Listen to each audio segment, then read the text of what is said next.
Hi, I'm Goran Petrovic. I want to talk some more about psychology. Uh, when people think about psychology, they tend to think of, uh, they may think of mental disorders and kind of the negativity associated with that. There's also uh, a healthy mind, and that's very important to study as well. It's half the equation, and that should be uh, our normal state uh, in a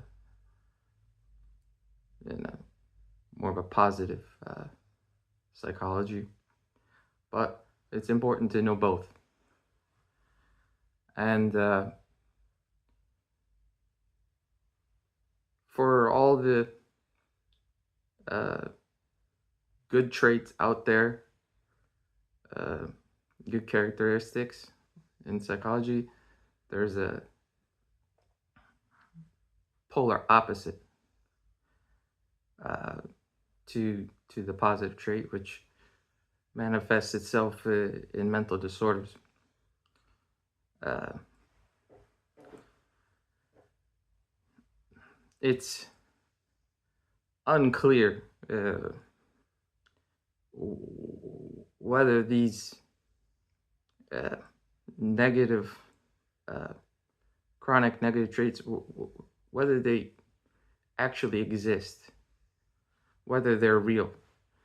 It's uh, similar to how people in physics debate uh, dark matter, dark energy, those things. Uh, you can't really see it. You can't really sometimes measure it. It can be difficult. Um, whether it's real or whether it exists, it does exist, but it shouldn't.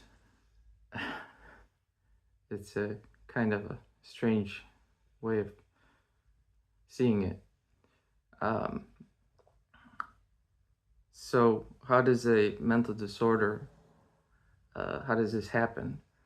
Um, well, let's give an example of a positive trait, quality, joy, often referred to as happiness.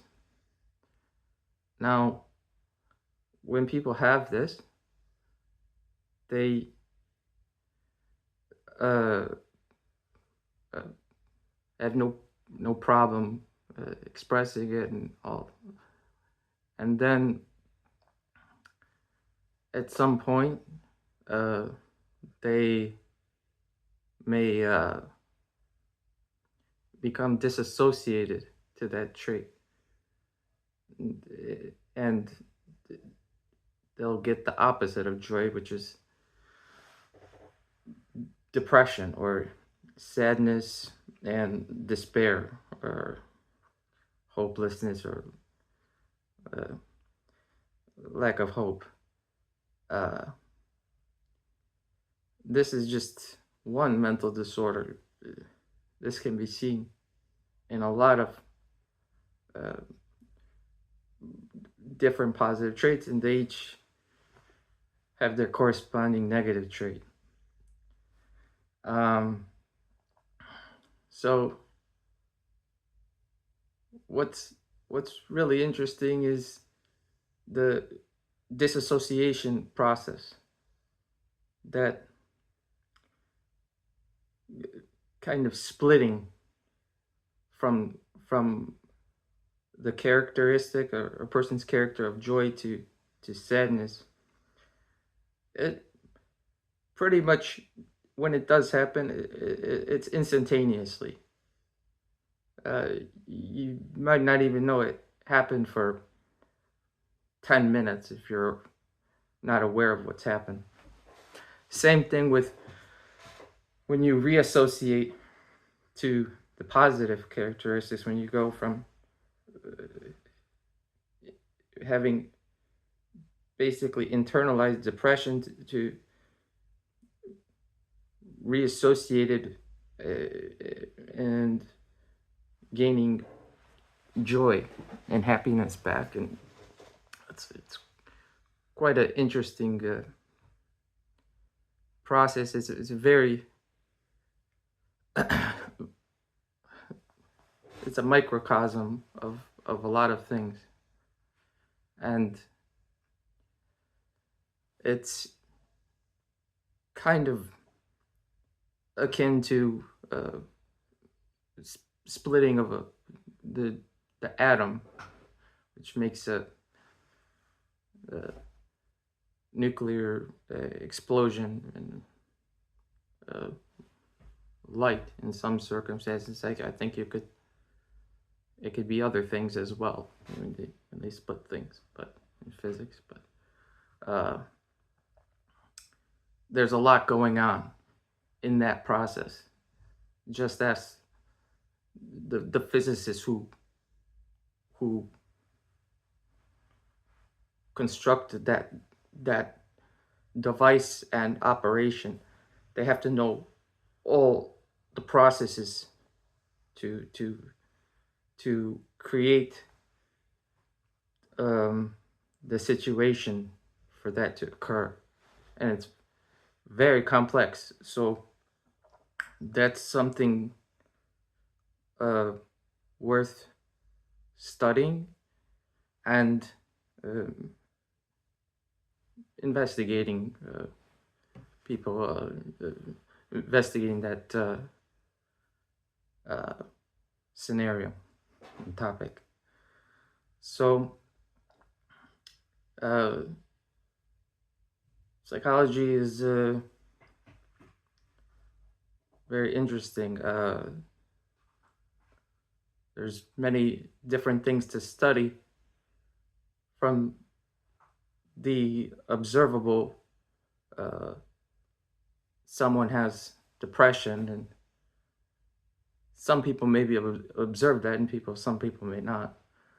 But it's more visible, at least to me it is, the negative quality.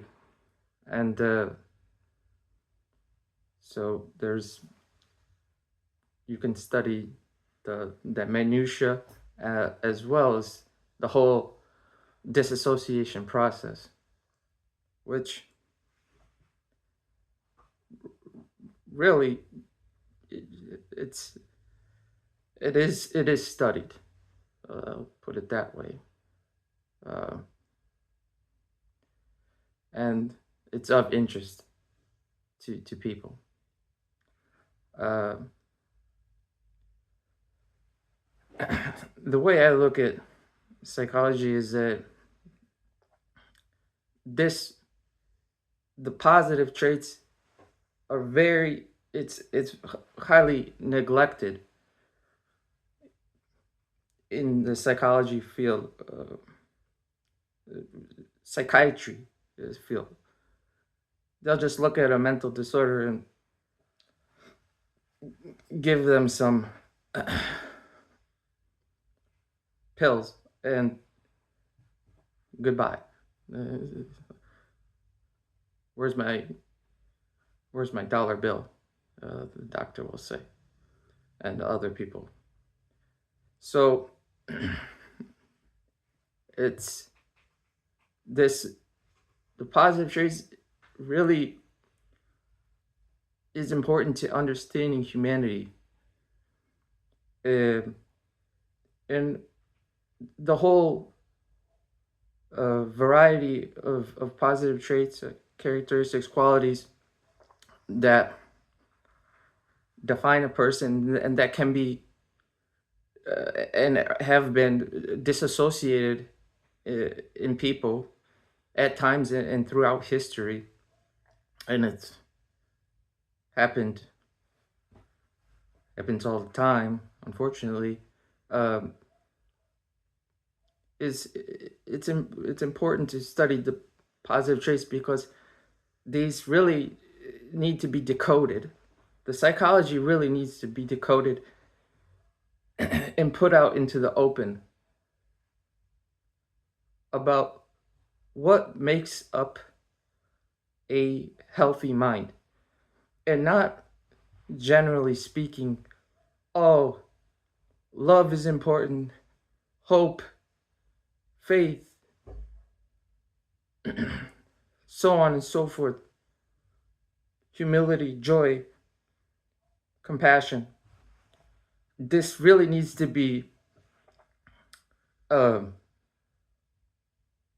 scientifically uh, understood at exactly how many are there that make up the core of a human being. What are the, and how all the positive traits are interrelated amongst each other, not just also how they relate to their opposite uh, characteristics that are seen in mental disorders. So once that has been understood, then it's not so much, oh, the healing process, it'll help healing process and help people have healthy minds. Yes, that's true. To a degree, more understanding helps, but it helps us understand the whole of humanity. Um,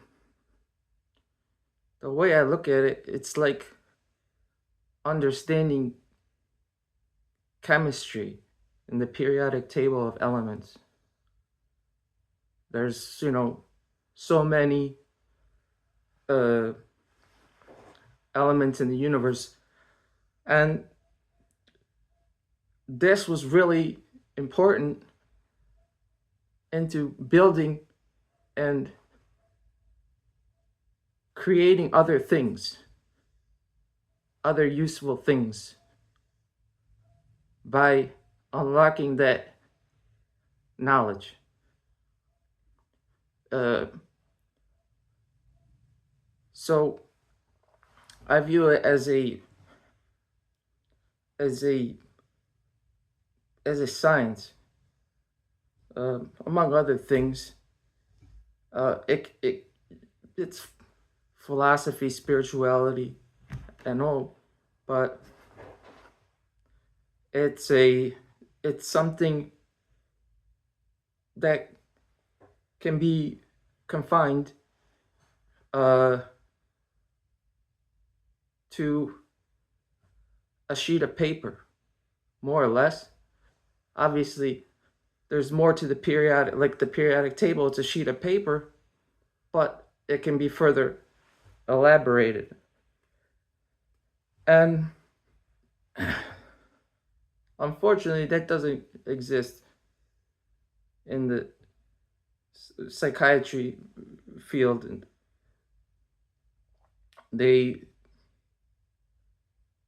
they they have not unified it. And it's not that it's always changing. They change their minds and this and that on what is acceptable and not acceptable for psychology. Excuse me. But it, it really needs to be understood as facts. Like what are the facts of psychology? Once you know the facts, or and people can easily uh, understand them. This is important also. Um, Not to have a a manual that's freaking this thick with 3 pages of relevant information in it that can be condensed.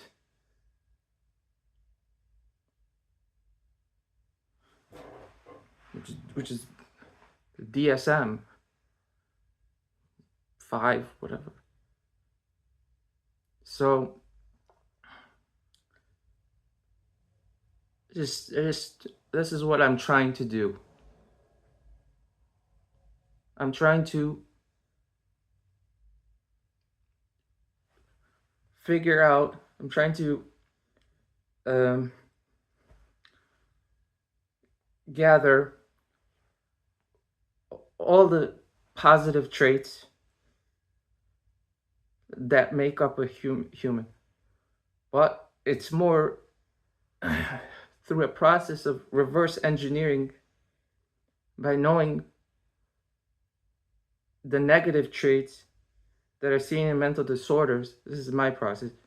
And seeing what the positive traits that they're lacking. Now, I know a lot of mental disorders, but I bet you may not understand that, like I don't, all the positive traits that are lost for all the specific positive trait lost for each mental disorder, which is separate. So this is very difficult. People take for granted, oh, I know psychology. Someone might say, I know psychology, so a depressed person, yeah, he's obviously missing joy. Or a depressed person doesn't have joy and hope, perhaps, most likely. Okay? Now tell me what's lost. What's the I would like to know what's the positive trait for each other mental disorder, which there are many. And this is a very struggling concept if to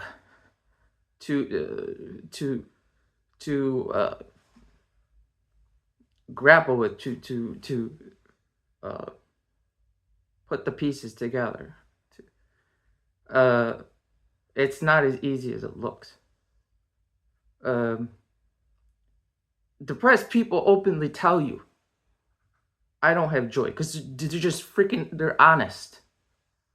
And they know. Most mental disorders, they don't know the positive trait that they've lost. And they can't tell you. The ones that are experiencing it, what's a positive trait you're lacking? They'll find it extremely hard to put it into words. They may not know.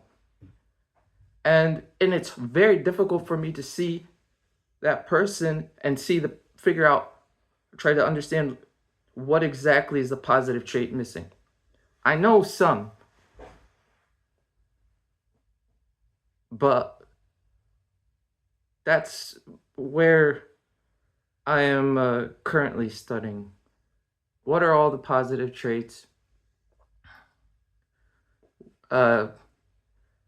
And which psychological disorder they're associated with.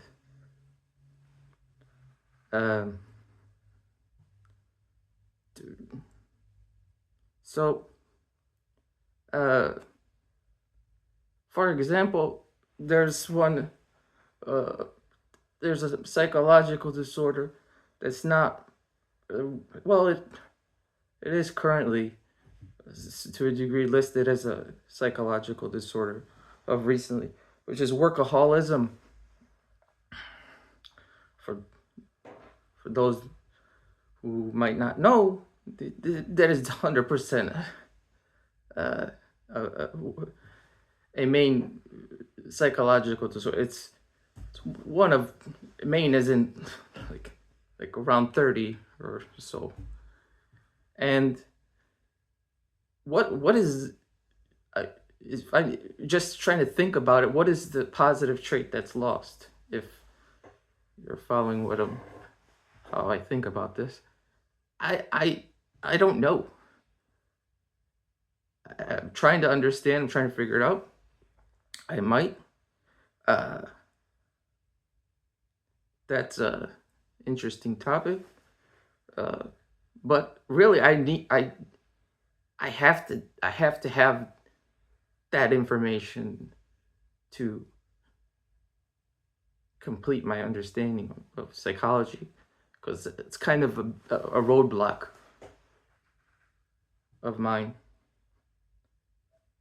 uh, in my studies of this. Have I researched this stuff on my own. Uh, I went to I've studied this stuff on my own before and after going to school for psychology.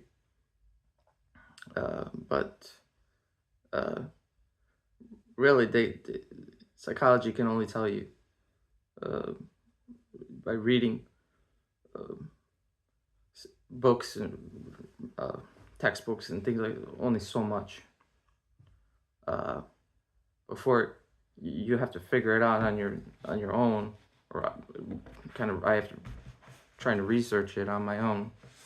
Then another thing psychology really needs to study is things they don't tell you that are psychological disorders that actually are. Uh, for example, they explain there's just straight up omission of psychological disorders in psychiatry, and now really that's for those who don't know, the psychiatry is more of the medical MD field, getting their little dirty hands. It's all right, but in understanding psychology, to be frank, regular psychology PhDs aren't doing the greatest either. But they really need to speed this up. I hope to be a catalyst, speed this up. Hopefully, figure it out quite soon. Just a general.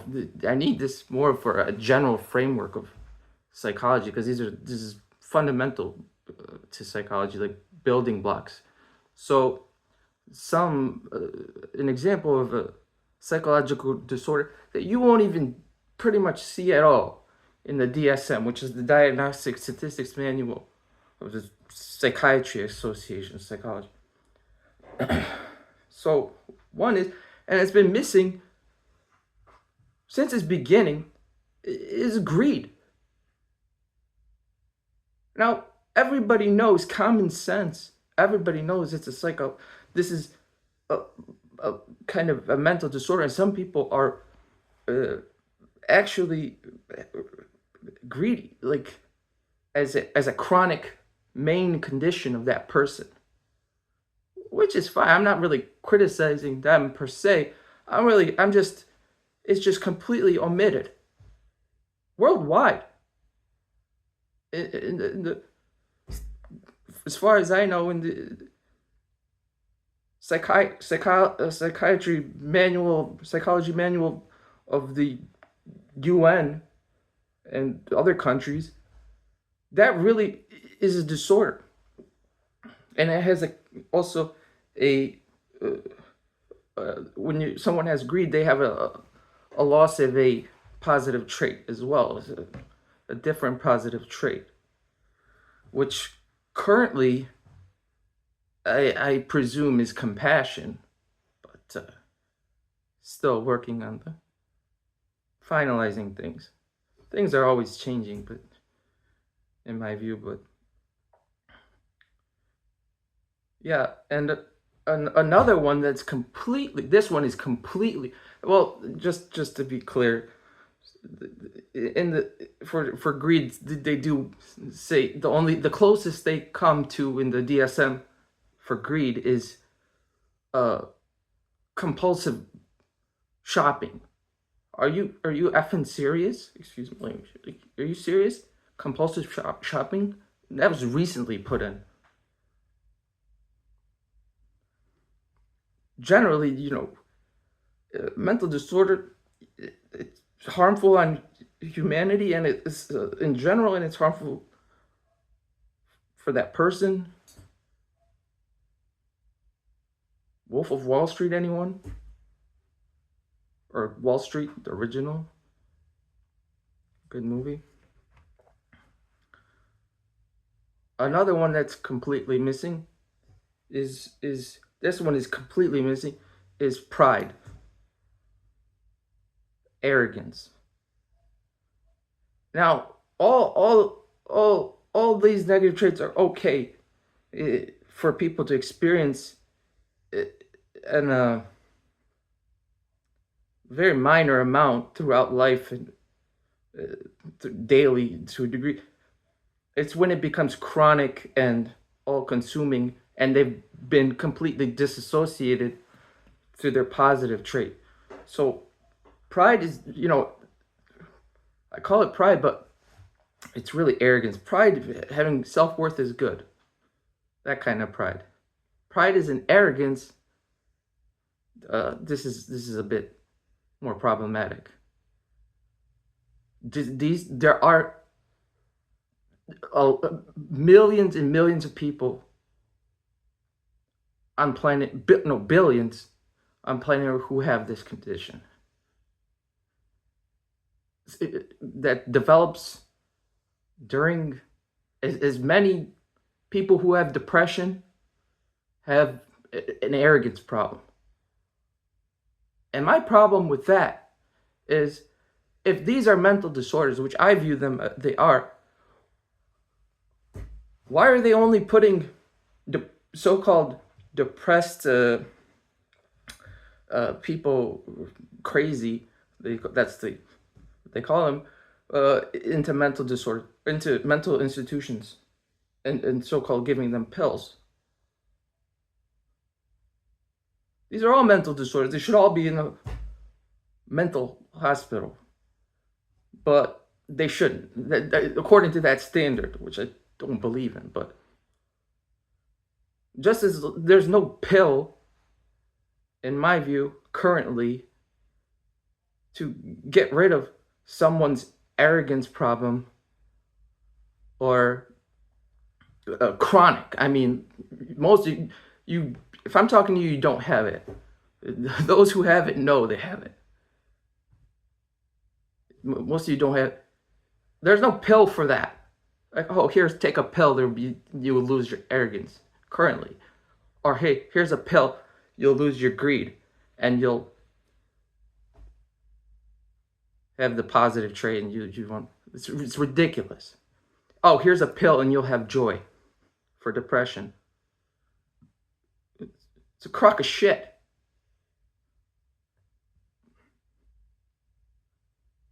Then you're dealing with the whole pharmaceutical industry, which has a potential to do good, currently is not, in public facing.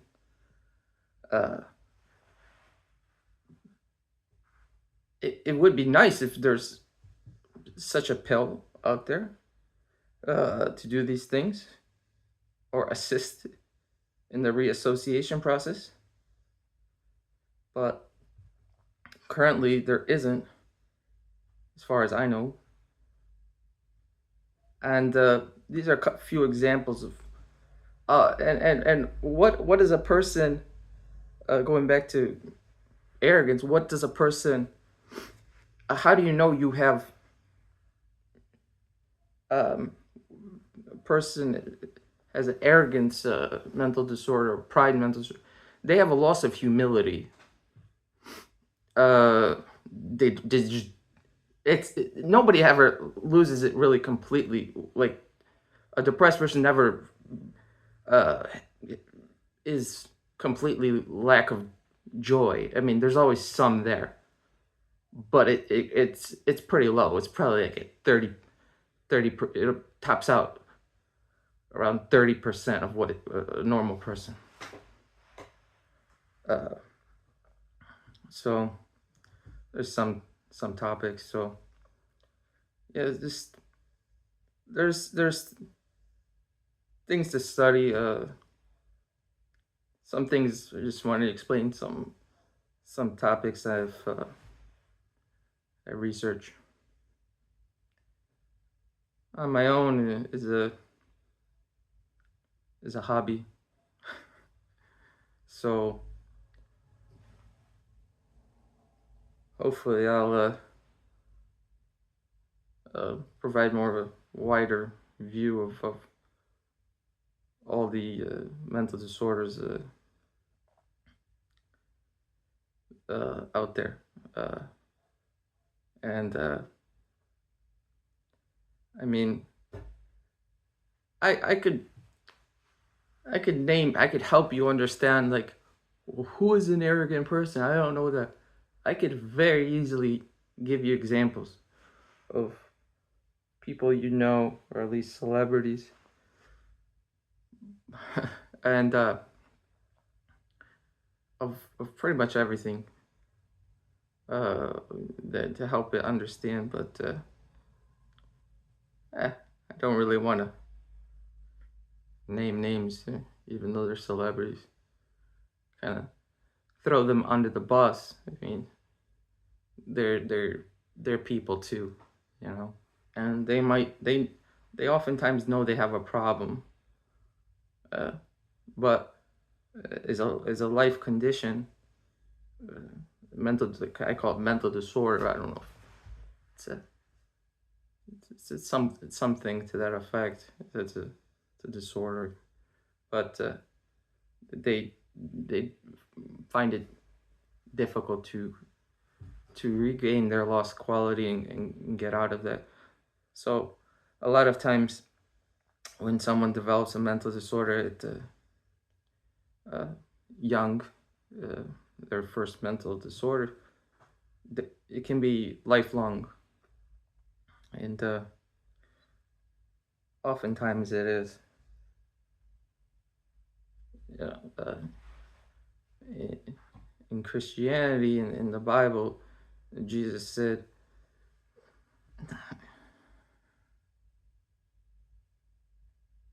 "Be like children." Yeah, and you know that just means people having healthy minds. Yeah, having virtues. It's not just innocence. Like, oh, they're innocent. Well, what does that mean? Well, it means they have virtues, they're expressing virtues, and they're not having negative traits. Uh, but also, I don't blame people for having a mental disorder. That is part of the human condition that they develop. Nobody really chooses that. A lot of people would choose to have the opposite if they could. It's more, but it's uh, hopefully people can change to have a better healthy mind, but it's a more of a process to change, uh, and it's not as uh, easily understood, the process. It's it That's why I'm studying it, so we can understand the process of how to flip flip that back, uh, of mental disorders, and have a humanity that's more healthy and in harmony and have his peace. Uh, and again, with the knowledge of the building blocks of what makes up a human mind, you can accomplish a lot of things potentially, and we don't know what those are until it's formalized. It's in terms of it's understood in common knowledge, just like the periodic table. Builds a nuclear bomb, just like decoding the human genome. It unlocks a lot. You can do bad with it, you can do good, but potentially the good, in terms of understanding, uh, it has a lot of potential to produce good in the world. So that's kind of how I view psychology, and not how people. It shouldn't be understood. It needs to be understood differently than just some abstract concept. Uh, People understand what a healthy physical body is, and that has provided also huge benefit for mankind, as to, to live physically healthy. It's helped us to live physically healthy lives. It just opens up a lot more potential. This is one of the greatest mysteries in the universe, is the psyche, is the mind. This people studying geology and understanding what are all the rocks and stuff. I'm sorry, but those are rocks. And the understanding that has helped us a lot past over 100 years. How much is the potential of understanding the human mind, which is arguably one of the most powerful force in the universe, or you know, in our system of where we live. Everybody knows the mind has a lot of potential. Well, understanding it also has a lot of potential as well.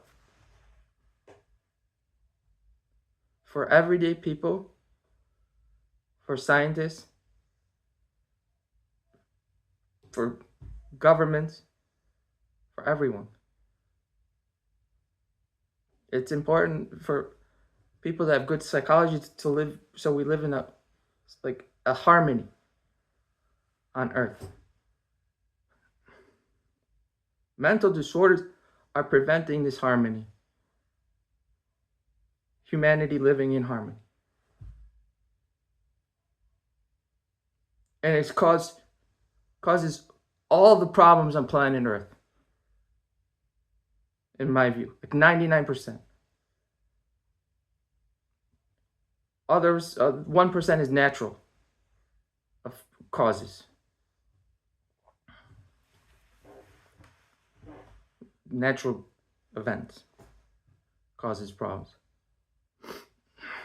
that are out of our control, or just small, relatively. They're very big, but just imagine uh, uh, and it's not like depressed people are causing problems on Earth. Yeah, in a way they do cause problems in a way, because they need to be expressing joy, or have joy on planet Earth, and they need to be having that, and they need and it helps people, creates more peace and harmony.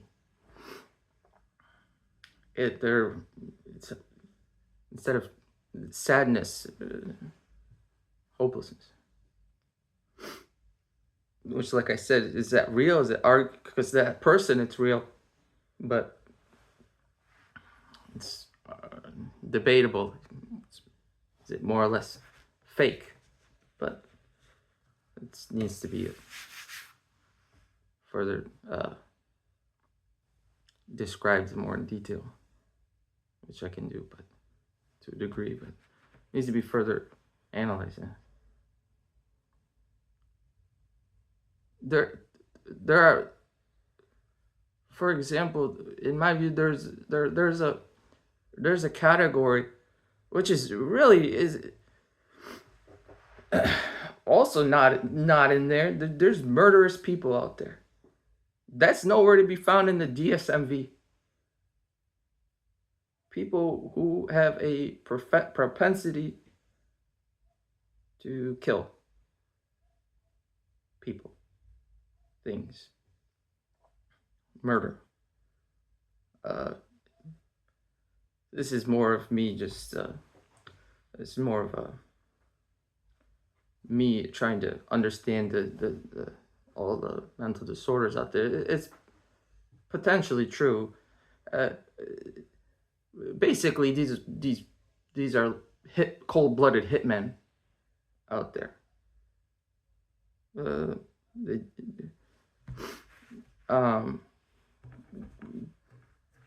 there's this is kind of the dark world of psychology, and understanding it. That there's a lot of mental disorders, and if you break it up, they cause most of the problems of planet Earth. Nearly all, in my view. I don't know, 70%. So there's rapists, and not like you think, oh, the person raping. No, there's serial rapists out there who have a compulsion, who have a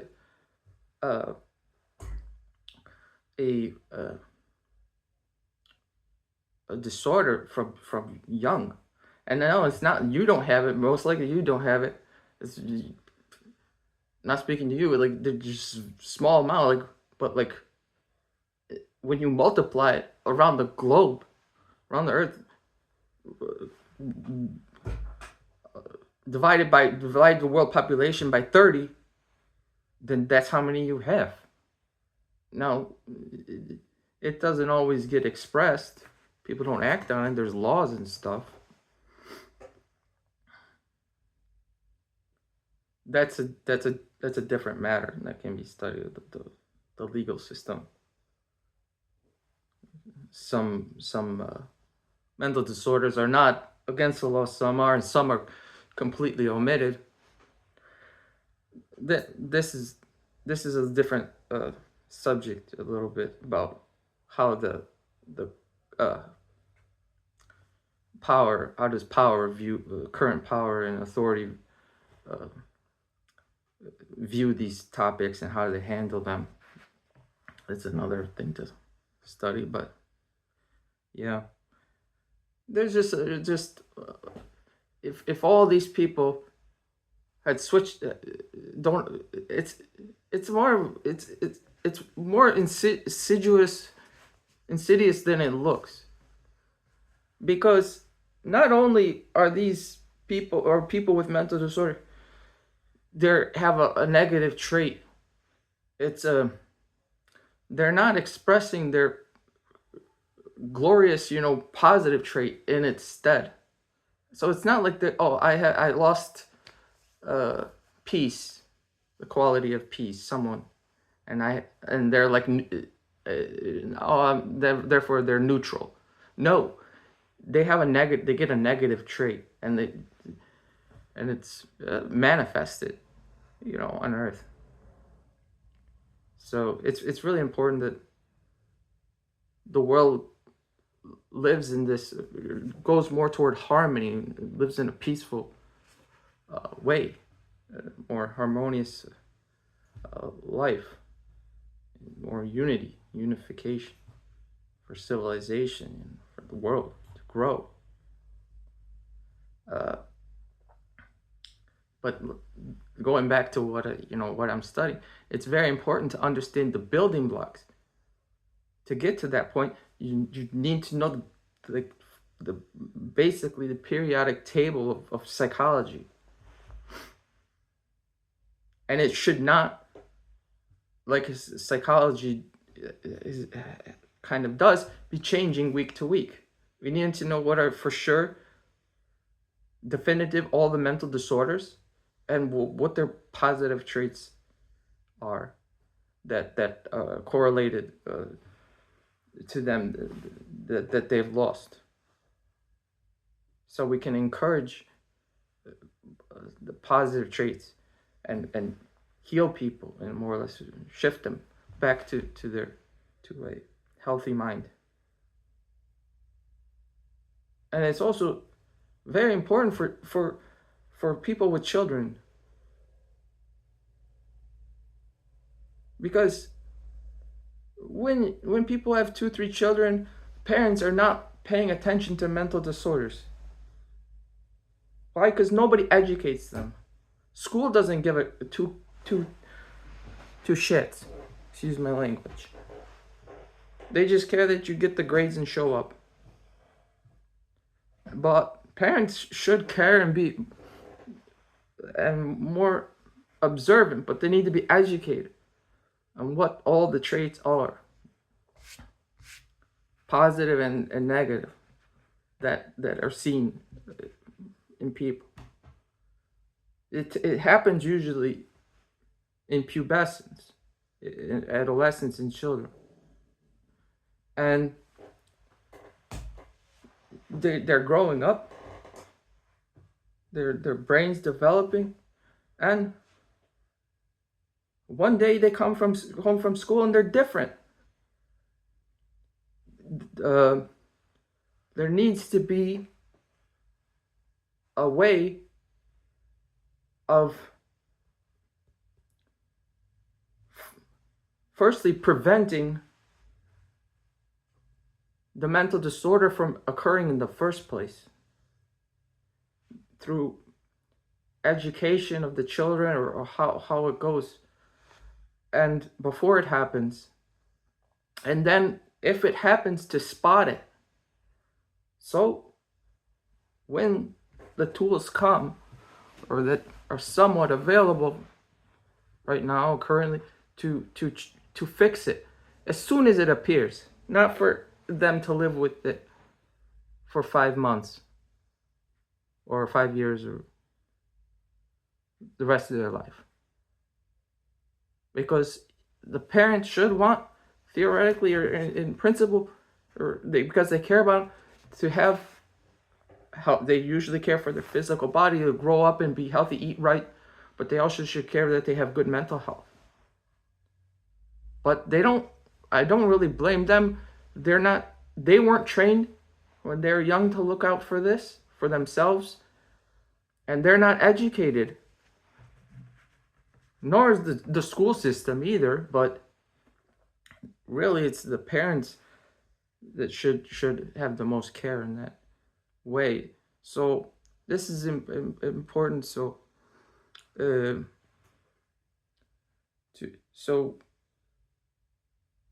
prevent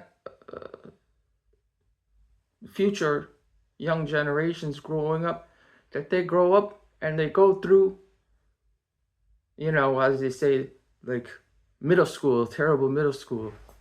When kids ask a middle school teacher, oh, they're wild and rambunctious, they were difficult, or terrible teens, they say. Yeah, young teens. Teachers don't always know how to handle that, except just to permit it, unless it's against some rules. Certain disorders,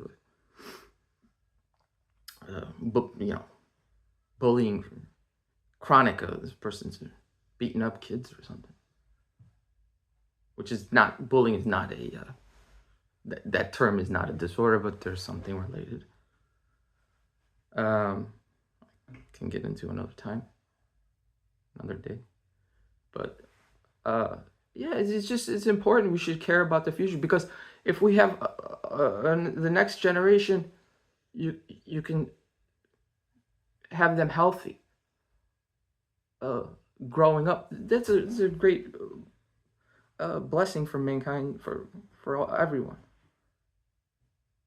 So this is, there's a lot of reasons why to have good mental health, and to really understand the building blocks that uh, make up the human mind.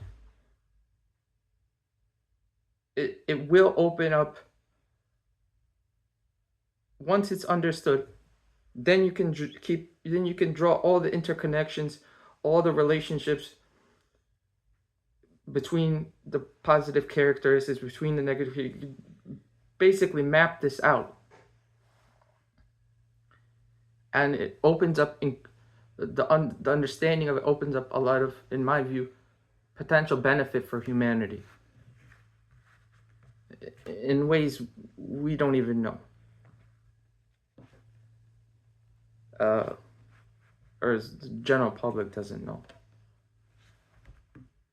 how that will unlock things for humanity to accomplish the impossible.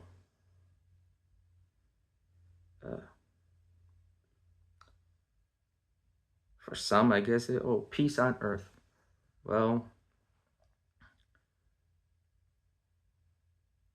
that's nice and pretty, but that's not the only thing it can do.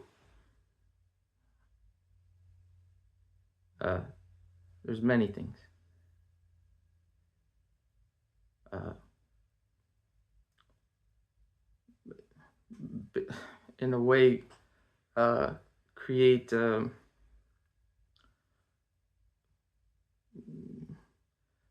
science, of how these things, how positive psychology, how the virtues, and what, how it,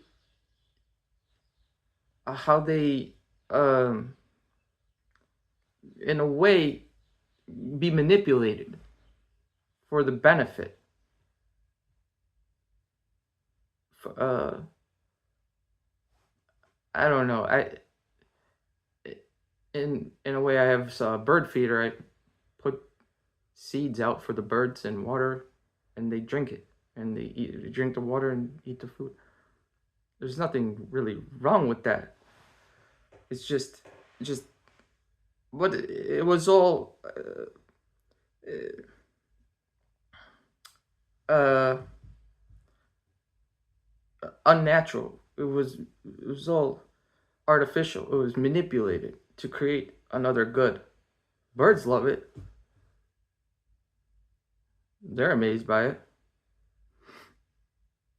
It's good for me and good for them. It's kind of a small thing, but potentially even more astonishing. Hopefully, things can be accomplished with this, and kind of the field of astronomy, and just kind of unlocking our true capabilities. But to repeat, you really need to understand accurately, and pretty much, once and for all, what